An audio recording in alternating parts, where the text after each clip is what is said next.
Mayuresh Joshi as well joins in. Mayuresh, hi, pretty upbeat about what some of the IT numbers are going to be like, considering just next week you've got Infy and then TCS in back-to-back. IIT is always the first sector to report their numbers. What is your own expectation on what we can hear from some of these IT names?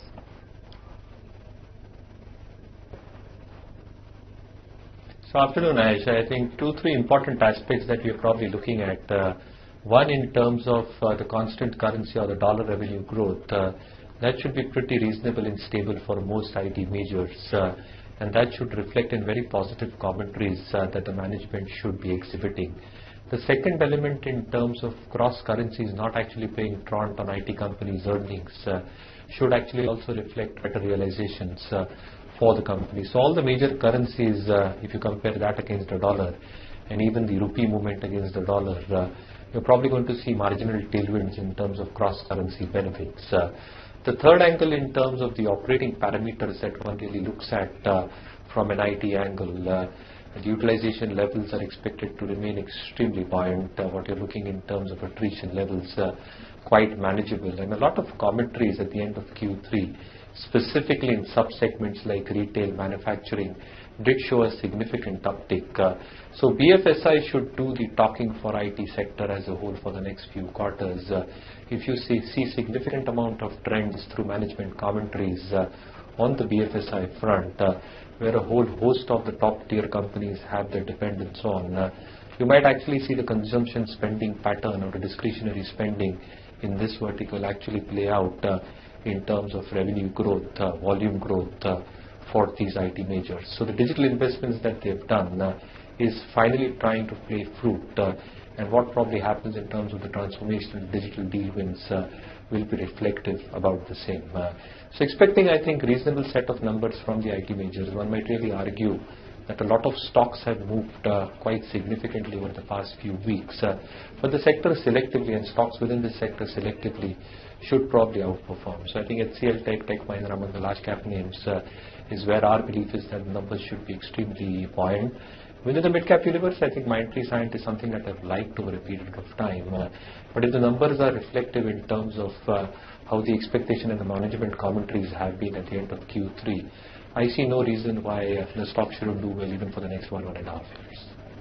Mayuresh, quickly, the results that came through Sobha Limited are having a rub-off on the entire real estate pack. Is this just a dead cat bounce or something sustainable brewing there?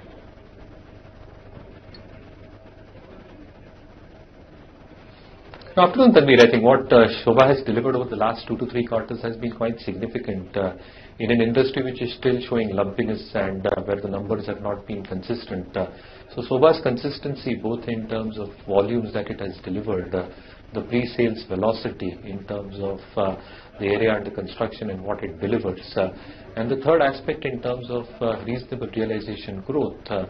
I think all these 3 aspects are playing very, very positively in terms of the volume and value data actually working in favor of Sobha.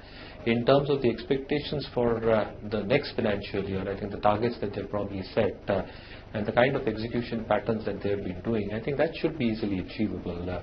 The third angle in terms of over-concentration in what ITES might do in key markets like Bangalore, I think you're probably seeing some signs of revival. And as I said, for the sector as a whole, you're seeing utilization levels actually perk up, and as attrition levels start becoming far more stable and manageable, you're probably going to see the demand from this sector actually drive the kind of volumes that one really expects in key tech cities like Bangalore. Again, the diversification that they're probably doing is holding it in good stead. So I think all implementations of key regulations like RERA is probably going to help the organized sector in a significant way. But again, Sobha, Brigade Enterprises are 2 companies out of the south that I've liked in the past. I'd probably keep on liking them. Brigade, for example, the kind of expectations in terms of capex, annuity income, hospitality income, rental income that can come through, along with significant residential launches over the next few quarters, should support its earnings trajectory. Okay, some of the names which are holding out well in trade, there's been a price volume breakout in the Crompton Greaves Power. That's another stock which has been buzzing in trade. Dana Bank is the other one that I just spotted on the screen. That's shot up to the day's highs. That's also looking good. Mayuresh, are you revising your views on PSBs after yesterday's policy? Seems like maybe we may be close to a bottom, but is there an investment case here yet?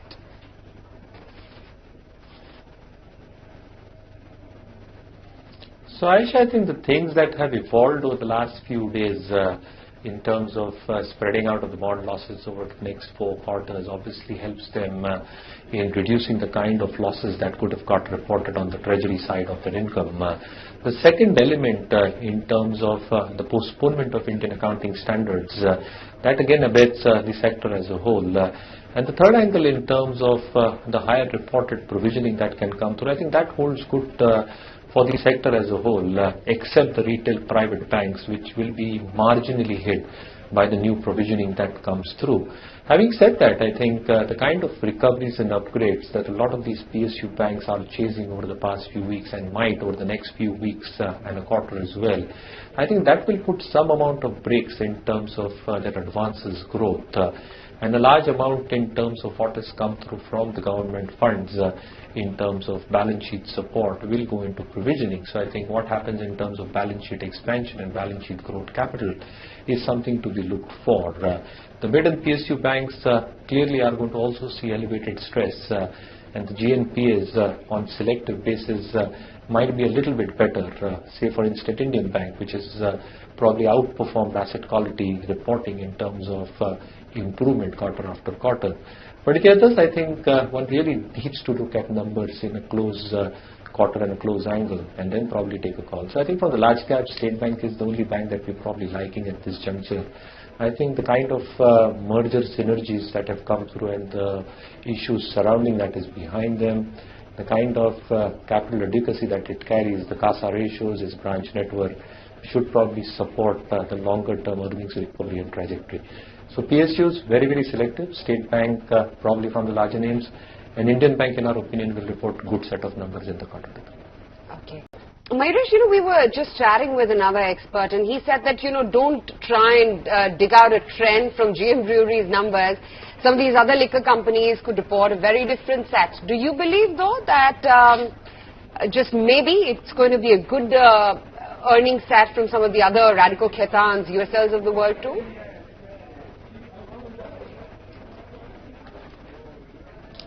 So I think whoever that expert was, he's probably right, because you cannot compare GM Breweries with the entire set and one set of numbers with the entire industry as a whole. What has been happening over the past few months in quarters, Aisha, specifically after the highway ban and so on and so forth, the industry has started limping back. So post demonetization, post GST, post highway ban, I think a lot in terms of detrimental factors for the industry are behind them. The second angle in terms of the entire industry is probably going after premiumization. So what you're probably talking in terms of a whole host of liquor companies is chasing premiumization, and within that itself you're probably looking at bigger and better brands with better pricing power. The third angle obviously becomes raw materials, and the extra neutral alcohol prices seem to be looking far more stable at this point of time. The fourth angle obviously is to develop and deepen the supply footprint, which a lot of companies are doing. Take for instance United Spirits in its last quarter had an extraordinary item in terms of deepening of its supply chain. And the fourth angle probably remains still, which probably can be a risk factor because of the lack of branding and the pricing power that they still have, and state elections around the corner. So a few companies' valuations probably still remain on the higher side, both in terms of sector comparisons as well as its own historical mean averages. So yes, as a consumption story within this basket itself, a few stocks do look interesting, but my entire premise is one really needs to wait for declines, have a stock-specific approach, because valuations definitely remain on the higher side at this point of time. That indeed might be the case. In the upcoming earnings season, Mayuresh, which pocket are you most bullish on? It's almost like a foregone conclusion that earnings would disappoint, and that big earnings revival story may not find reality just as yet. But which are the big themes that you are going to be closely watching out for? I want to drop a hint with pharma, The news flow of late has been positive. The stocks have, after being beaten down consistently, been picking up. Is that a spot of interest?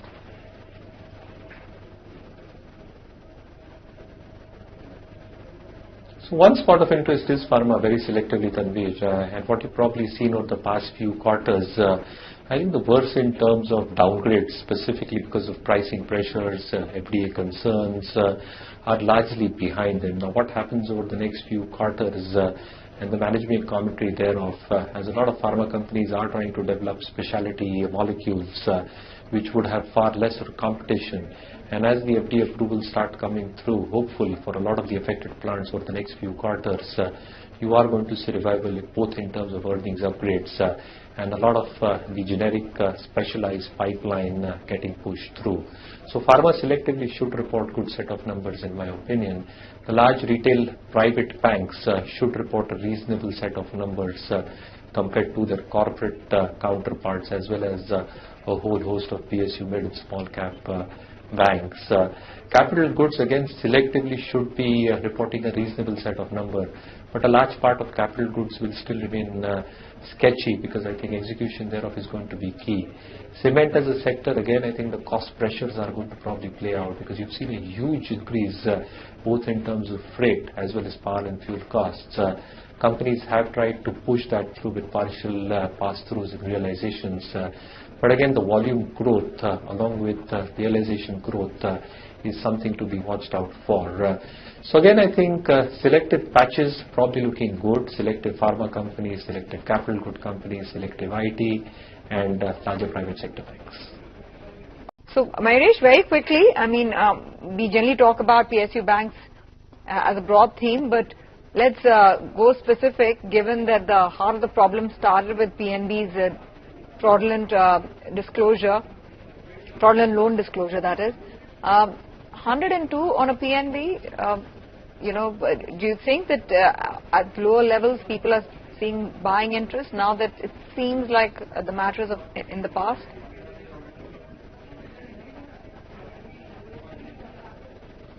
No, it might, Tanvir, but again, I think let the numbers come through, let the management commentary come through in what they've probably gone through and what the objective is going forward. So till Q3, I think the trajectory was obviously improving for PNB as a bank. The asset quality pressures that were obvious on the balance sheet had started receding until this problem came out. So large element in terms of what can actually happen in terms of providing for the same, along with the entire bond losses that can get carried forward, is obviously going to be helpful in terms of reported numbers. But a large element in terms of the core dynamics, how they are probably able to improve their loan growth going forward. And again, I think rationalize their internal systems and processes is something to be looked out for. So I think I'll just wait out for the numbers, hear out the management commentary, see what developments take place.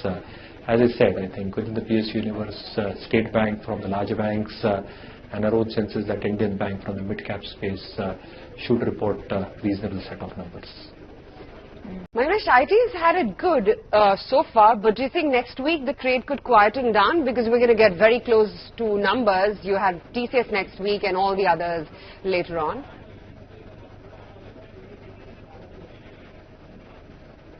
Oh, absolutely, Aisha. And again, I think as you draw closer in terms of results that come through, I think the expectations also start coming through in a similar fashion. Having said that, I think the kind of growth numbers, specifically in constant currency and dollar terms, should be quite reasonable for the top IT guys. But I think the management commentary is something that should be something that the street will watch out for.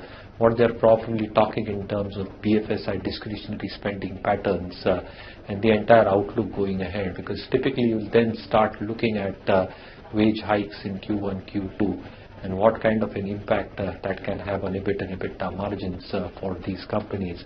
And the second angle also probably becomes in terms of deal wins that they can garner from the key segments, which include BFSI, retail, and manufacturing. So I think management commentaries is something that the street will look out for. But the consensus is that the numbers in the reported constant currency terms should be quite reasonable. Gentlemen, we're going to wind up trade on that note. Manas, CK, Kunal, as well as Mayuresh, good to have you guys in the show. We'll see you again with trade on Monday morning. For now, it's been quite okay. The weekly close has